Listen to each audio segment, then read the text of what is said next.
PM Weekly starting right now, bringing emergency managers from around the world together to learn, share and collaborate. Good morning, or good afternoon, depending on where you're at. And this is your host, Todd DeVoe, or co-host, I should say. And I have about 30 years of experience in emergency management. I'm a college professor and an emergency management practitioner. And I'm here to bring on my co-host, Dan Scott. Hello, how is it going? So I'm Dan Scott. I EM professional extraordinaire. Got about 15 years of emergency management experience, 15 plus, working in higher education, city and county government, and establishing emergency management curriculum and ethics throughout the country. And so Dan and I, we did a lot of work. We met together at the Executive Academy at EMI. And so now we're here talking to you guys today. And today, very apropos, right? There's a big storm in the Northeast and power is going out over there as well. And so scheduling is always kind of crazy. And we've had Coleman Devlin here from PowerUp to be on the show before we even knew about this power outage. But you know what, Dan, it was a while ago that when I was working at Concordia University, that we had a power outage that took power out for 30 something hours, right? And you don't think about the need for power stations, solar power stations and things like this until you don't have it. And we had to bring in generators and stuff. And what I really found interesting about that is that we brought in a generator, and the kids were okay with it. Like college, we had like about 250 kids that were stuck on campus, couldn't leave. And they were okay until their phones started to die. And so we were able to get their phones charged and stuff. But think about power, how to use it, I think is very, very important, especially when we're looking at like large scale events like hurricanes. We have the earthquakes in California, or I guess I'd say the Pacific Rim, those things where we could lose power structure, and then even just fires and things like this that happen where we lose power, and having a central power bank coming in is one of those things that we should think about doing for emergency management. So that being said, Mr. Coleman, come on in. Hi, Todd. Good to see you. Dan, good to see you. Morning. Yeah, so at PowerUp, we provide a whole host of charging solutions. One of which we serve directly the emergency management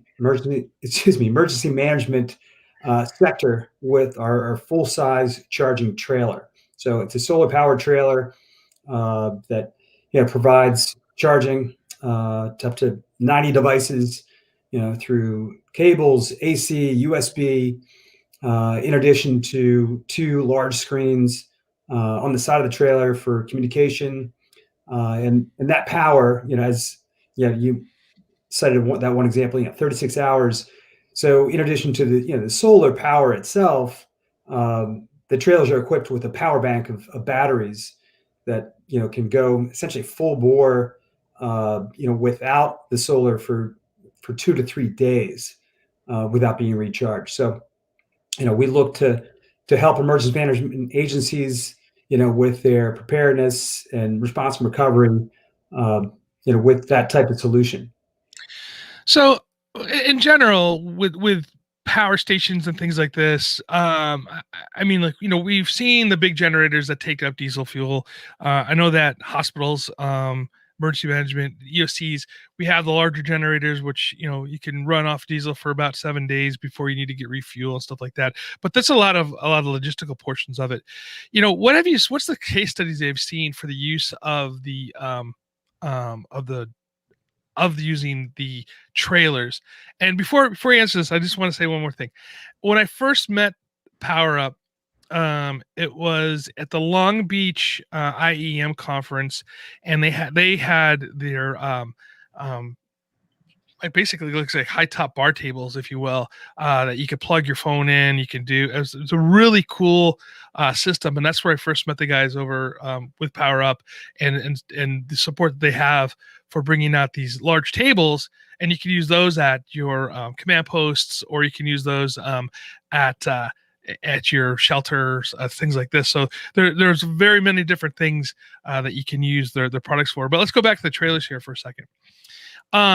what's the case study that you've seen using power trailers like what you guys provide? So we don't have any specific case studies. However, we have deployed the units with, you mentioned Long Beach, City of Long Beach has our solar power trailer, as well as Rhode Island Emergency Management, which is, actually, that was our first emergency management agency that acquired a trailer. And you bring up a really good point about generators and logistics, providing power. On a very short-term basis, it's I guess, an adequate solution. But when you talked about multiple days at a site, a disaster site, or as operating a mobile command center, then you're really running an issue of fuel, right? So how, in a case where maybe it's a flood, maybe it's a tornado, hurricane, those supply chains may be significantly interrupted, and especially if you're out of power, how do you get the gas pumps pumping? So, the solar option, we think is really a best solution, because you're not worrying about generators, you're not refueling those generators. And the other factor that, a lot of people don't consider, with the generator option is maintenance. So those generators, may be sitting in a warehouse. They have to be monitored and started up, and made sure that that gas that's sitting in that generator for the last 6 months is good, and these things can continue to run. So from an ecological standpoint, obviously solar power is a much better option than than gas or diesel. So that's kind of our viewpoint, and we think it's a well-positioned solution, moving forward for a variety of reasons, that I just cited. So Kimberly asked, does it have Wi-Fi? So we do equip the trailers with Wi-Fi. From a build standpoint, these are custom built here in Baltimore, and we built them to the requirements of each client, each emergency management agency. So we can equip it with Wi-Fi. In fact, we're taking a close look at SpaceX's Elon Musk's SpaceX's Starlink. So we have Wi-Fi hotspot capability with the trailers, and in remote locations where cellular service may not be available, that Starlink option. So in the north west region of the country, say if we're in Montana or Washington State or Oregon, some of those areas where they may be affected by wildfires, that cell service may not be available. That's an option that we're looking into. Speaking of, on that topic, actually, with the cell service, because there are cell tower trailers, just as a service that you're providing as well, with a trailer of power. Are they compatible to be able to help run a cell tower? That's actually a question I'd have for my engineer. I don't know the answer. We haven't had that question before, but it's an interesting subject to consider. Well, yeah, I mean, it's one of those things too that we have. Power outage is one of the most common results of any in general. I mean, extreme heat, extreme cold, but then you have those disasters, that fires, and you have whatever earthquakes, and then you have the power outage that results. And it's funny that Todd says that in his college that he worked previously, that 36 hours, and you get to a point to where the cell phone is kind of like the new blankie or teddy bear for the college student. I mean, that's their comfort device, and once that starts going away, you also you go through the withdrawal symptoms because it's such an addiction. So it's the way the country's going right now, and I don't see it getting any better. But it's not only how to power those devices, but to also keep them working in a function that they can communicate with others. And a lot of it is where's the information coming from? And we do have that technology now of being able to roll out a mobile. I think they call it a cell tower on wheels, so it's a cow. And then now we have this technology that you're presenting today, where it's being able to power things up by solar, which is amazing. We have a few comments I would like to get to. One of them is thinking about how it results around EMP, and so bring that up there. It says one of the, I don't know if I can't read. Okay, so it says a big issue that isn't discussed very often is EM community's potential effects of EMPs on the entire power infrastructure, including backup power. When I researched the issue, I didn't realize the potential effect of EMPs of non-protected generators. So how does that relate to your technology? I mean, frankly, I'm not familiar with EMPs enough to probably answer that question. I mean, from just a basic standpoint, I can't see it.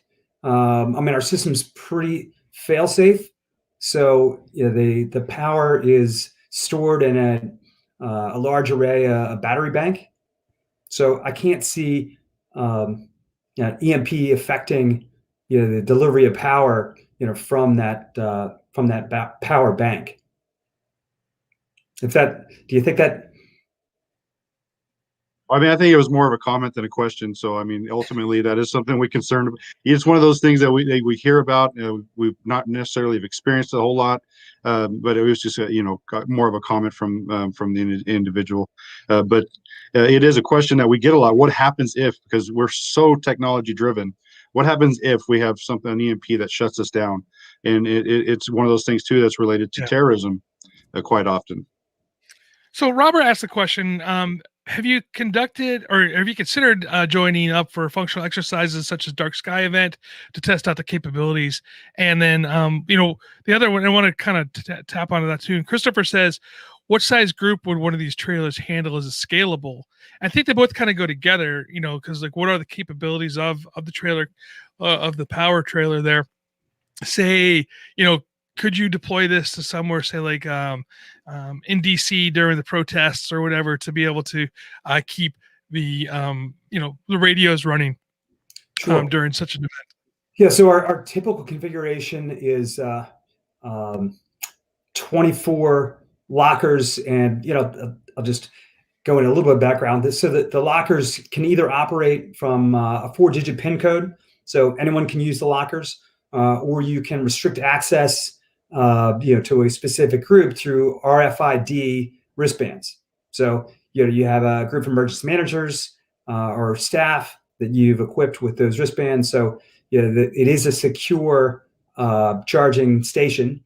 In addition, we provide charging cables across the board on the countertop. So you're looking at approximately 90 devices for both sides of the trailer. And one of the other upgrades that we've made, over the past 6 months, given the pandemic, given the public's concern over hygiene, safety, transmissible diseases, COVID specifically, you look at cell phones, tablets, these devices, we don't typically wash. We typically don't wipe down. In a lot of cases, it's just not practical to spray down a laptop keyboard. So we have equipped those locker bays with UVC, light UVC sanitization, which is generally accepted technology from hospitals and labs for the last 20, 30 years. And so within 5 minutes of someone putting their phone or a mobile device, rugged tablet, whatever that may be, inside the locker, it's 100% sterilized. So, back to specifically the question, how large of a group can that serve? So we're looking at up to 90 devices, either through cable, USB, or AC power on the trailer itself. And as I mentioned, the other configuration are the solar powered charging tables. So you're looking at another 9 devices per table, and the 2 tables fit within the trailer itself. So that's sort of the setup, is the trailer, and then 2 tables around the trailer, the high top charging tables that you had mentioned, that we had displayed at the emergency management conference. Absolutely. And those tables are really awesome. And speaking of awesome stuff, Dan, have you seen my my VanQuest bag? Because Many dude, times. because I know I keep promising Dan that I'm going to get him one, and I will. I will. I definitely will get him one of those VanQuest bags because Valentine's Day is coming out, Dan, and you'll be my Valentine, and I can give you that VanQuest bag because it is awesome. And if you take a look at the inside, it's the orange inside of it makes it so you can find your stuff, and even in the low light conditions. So if you're interested in getting VanQuest bag, you can get 10% off by using EM5 weekly at your checkout at vanquest.com.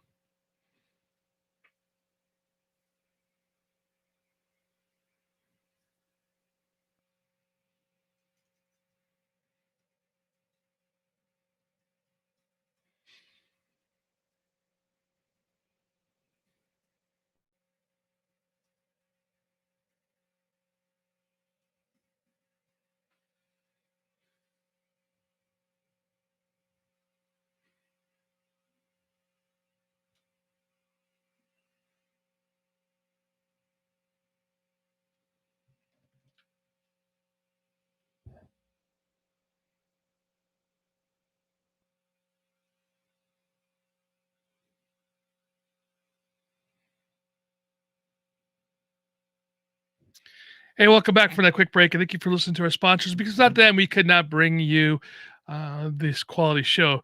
So before we went on break, we're talking a little bit about the idea of sanitizing your equipment, because we have radios, we're handing them off between each other, in some cases, tablets that we have nowadays to run stuff, and also the phones that we're using, not our personal phones only, but also the the command phones, and using that sanitation. How does that work exactly, Devlin or Coleman? UVC light operates. It's special wavelength. It's not UVA or B that comes through the sky. UVC does not. It was discovered, I think, in the 1950s, and we operate the same type of UVC that are used in hospitals, in labs to sanitize equipment and devices.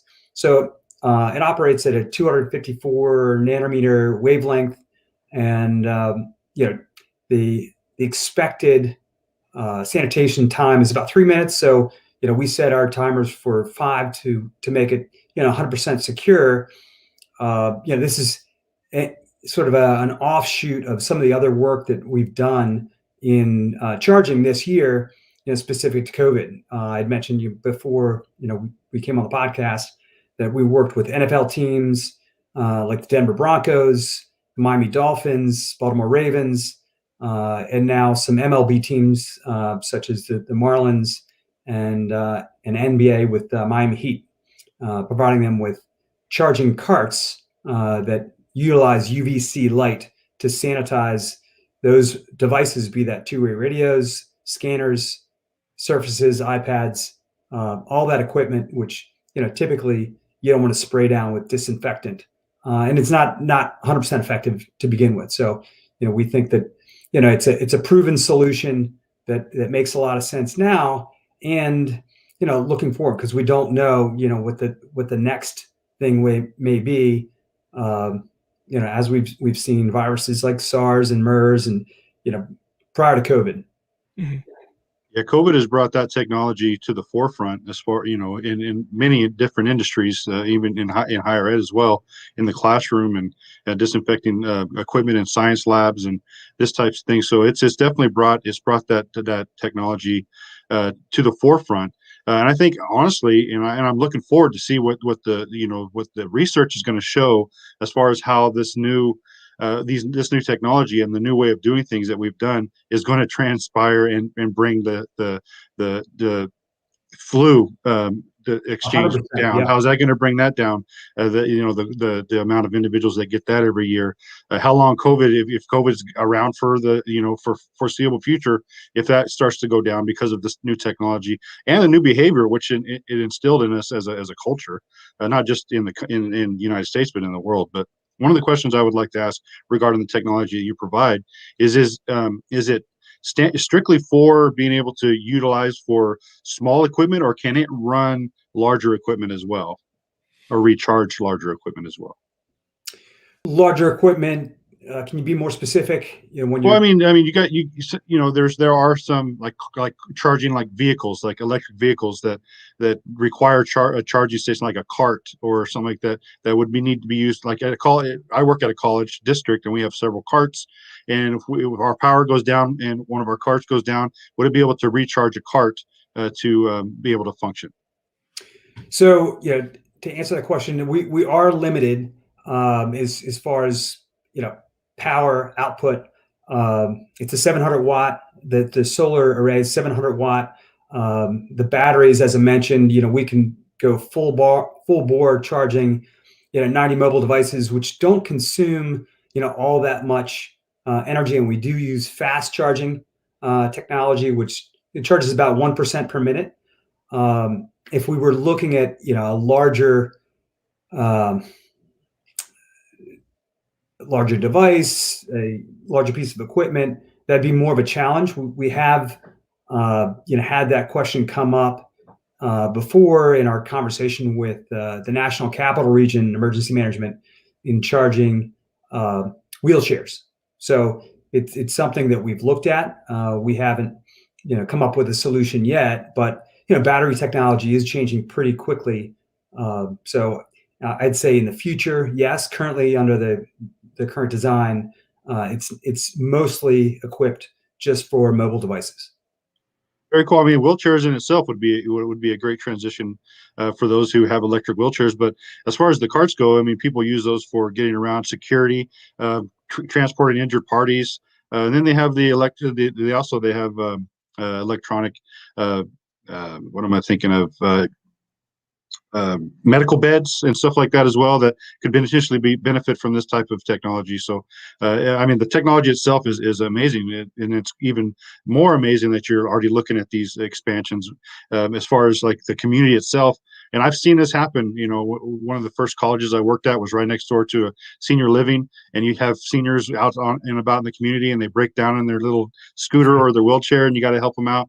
And it'd be nice to be able to keep them going. Agreed. Yeah. So well, it looks like we lost Todd. His power went out. So on the same topic, but for those of us who are curious about his hat, ask him that question when he joins us again. But Coleman, so what? So you're working with the NFL. You're working with some Major League Baseball. What else? What other big or what other industries are you working with and expanding into? So, you had mentioned, the school systems. That's one of our major areas of focus right now is working with school systems both here and in Canada, equipping them with the UVC charging carts for laptops, iPads, within the school systems themselves. Because, right now, I can tell you within the state of Maryland, we're still operating mostly online. But as we move back into hybrid learning and in-person learning, we want to make sure that those laptops, iPads, especially that are being handled by multiple people, are sanitized. It's interesting. I just read an article last week, and we're also working with hospital systems to supply the same. Here in Maryland, the University of Maryland Medical System has deployed over 1,000 iPads for their patients to communicate with doctors and, just as importantly, communicate with loved ones. There was an article in the New York Times a week and a half ago talking about the transmission of other pathogens on these devices, that hadn't really been considered up to this point, because that wasn't really a tool that had been used, mobile devices to communicate, other than that people brought themselves, right? So, these are new challenges that we're facing, and we're trying to, help those institutions, schools, hospitals, solve those problems and maintain, enhanced safety protocols. So your carts, how are they? One, are they sold, leased, and then with that answer, how are they maintained? How is that? So how does that continue to work? So we do both. We sell our carts for the most part. That's what we're seeing, especially within school systems, that they just don't typically lease that type of equipment. It's a purchase. The maintenance on the carts are pretty carefree, and they're very well constructed carts. Obviously bulbs do burn out, so you're looking at essentially 10,000 hours of the UVC light being delivered in the cart, and that's on a timer of 5 minutes. So you're not using those lights, the UVC light, for 24 hours a day as those units charge.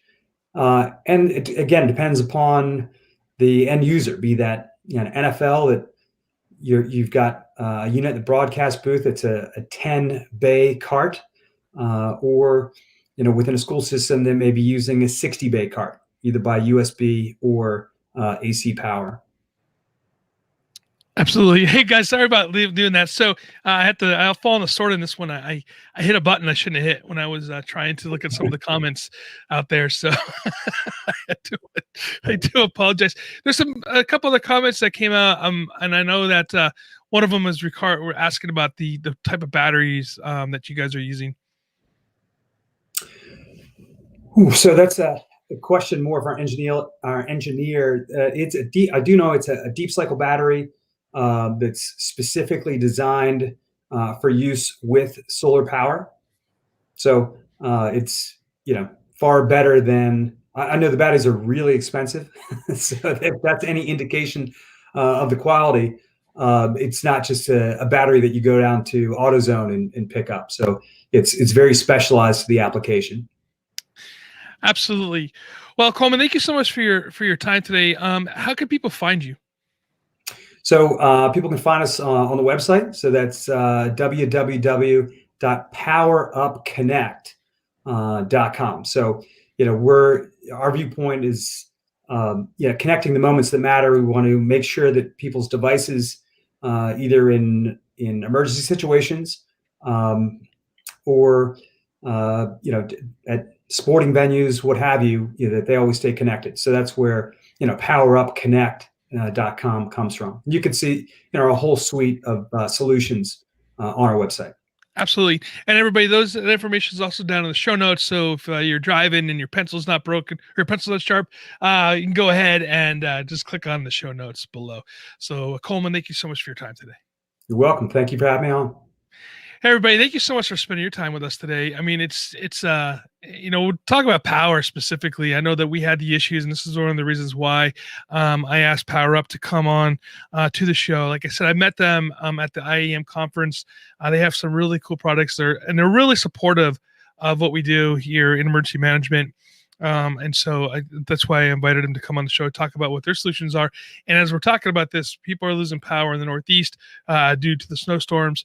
And of course, here in California, we're having these rolling blackouts due to the power safety shutoff. So having that backup plan, and whether you use PowerUp or use generators or what you're going with, having that backup plan for power is critical. So that's what I think.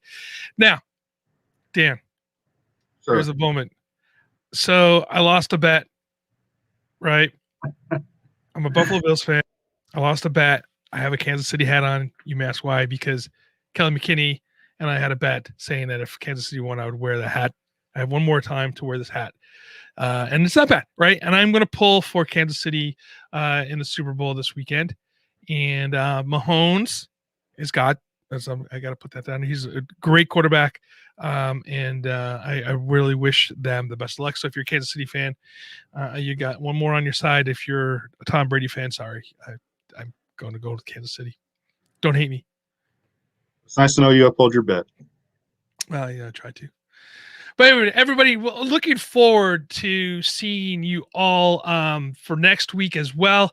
And next week, we are going to be talking about developing the meta leader in the National Preparedness Leadership Institute with our good friend, Eric McNulty. He'll be here. He's also the author of lots of articles and, of course, the book You're It. But we're not talking about You're It tomorrow. We're talking about what a meta leader is and how to develop your leadership skills with Harvard, right, and PLI. Leadership, the program is an amazing program, and I'd love to. Actually, that's one of my goals to one day to be able to go through that program. Yeah, no, that program is outstanding. I know a few people have gone through it. It's one of my goals as well. Matter of fact, they I think they kind of changed a little bit due to COVID, that they have an online version of it. I don't know if it's as good as, I don't say it's as good. It's probably very good education, but I know he's like, we talk about the idea of being in a classroom together.